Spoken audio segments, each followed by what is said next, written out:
Today, a classic and delicious banana cake with chocolate chips recipe. Welcome to Agile Cooking.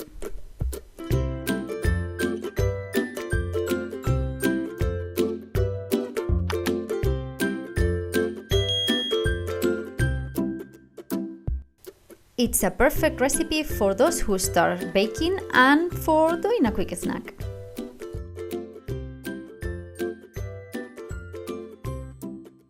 I had some bananas that were getting old in the kitchen, so I decided to give them a second life in this recipe. You can skip the chocolate, but I love the combination of both. It's so yummy. So we're gonna start melting the butter in the microwave and turning on the oven to 180 degrees. Pass the flour through a sieve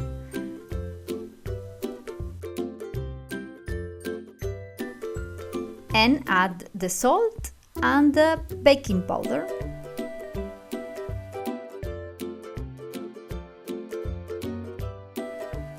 And mix all together.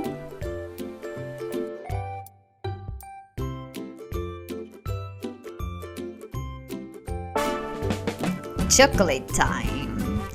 If you're adding the chocolate, chop it in small bits. You can use as well chips, chocolate chips, it's gonna be easier. Use a good knife and a cutting board for doing it. And please be safe, sometimes chocolate is quite hard. Remember, never put your hand or your fingers underneath the blade.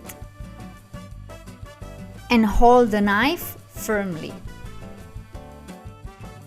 I personally prefer this method instead of using an electric tool because the chunks are more even.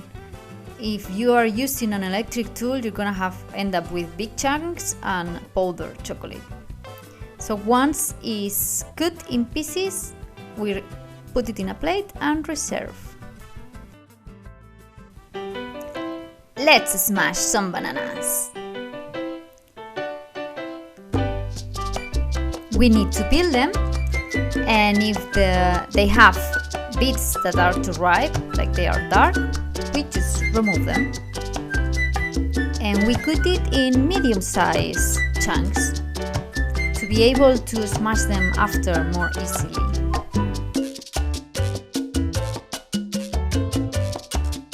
The quantity of bananas in the recipe, it's a reference. If you have more, you can put more. It's gonna taste more the banana. I've used a smasher potato, but you can perfectly use a fork. It does exactly the same job.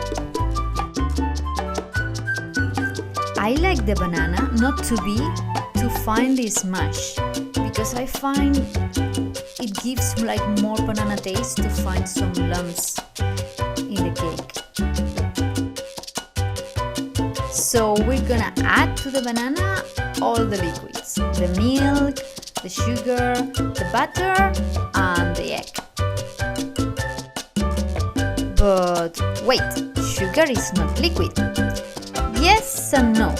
Sugar is dry, but when it gets in contact with the liquid, it's melting and is making the mix more liquid. So we need to add it with the liquids. Then we give a gentle mix and start adding the flour. We're gonna add it in two steps. First, half of it until it's well mixed, and then we're gonna add the other half. It's better to do it by hand and not with an electric mixer because it's easier to over mix the dough, and then we're gonna end up with a thick cake instead of a spongy one. So just mix until there are no more lumps of flour.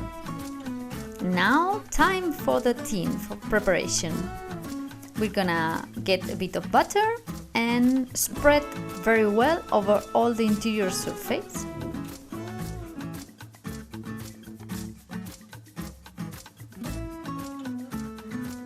Pour a bit of flour and try to dust it evenly on all the mold over the butter.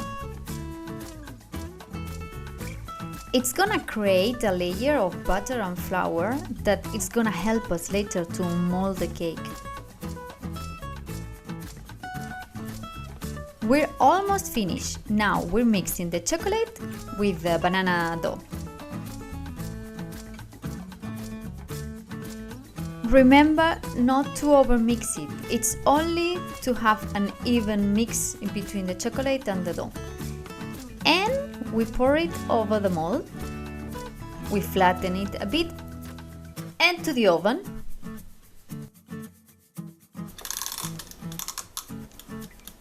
It more or less takes 35-40 minutes to be cooked in this type of can.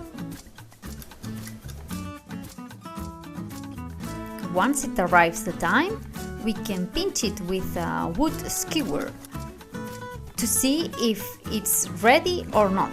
If we pinch it and the skewer gets out clean, it's ready.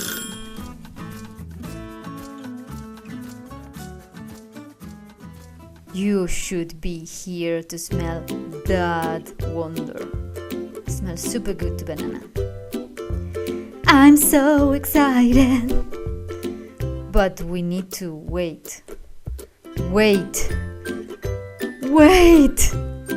Oh, okay. After 10 minutes, with the same skewer that we tried if it was ready, we can pass it through the sides and unmold it. Why should we wait 10 minutes? Because in the mold process we can break the cake. And you see how soft it is. You cannot see very much in the video, but it was still steaming. And the interior looked amazing. You can even recognize a bit the chunks of banana there. I'm gonna eat it because the chocolate is still melted, and right now it's smelling so good. And it's tasting so good. I hope you try it at home because it's really easy to do and absolutely delicious. I could eat the whole loaf by myself. If you like the recipe and you have some other suggestions for me to cook, add them in the comments. Enjoy your agile cooking!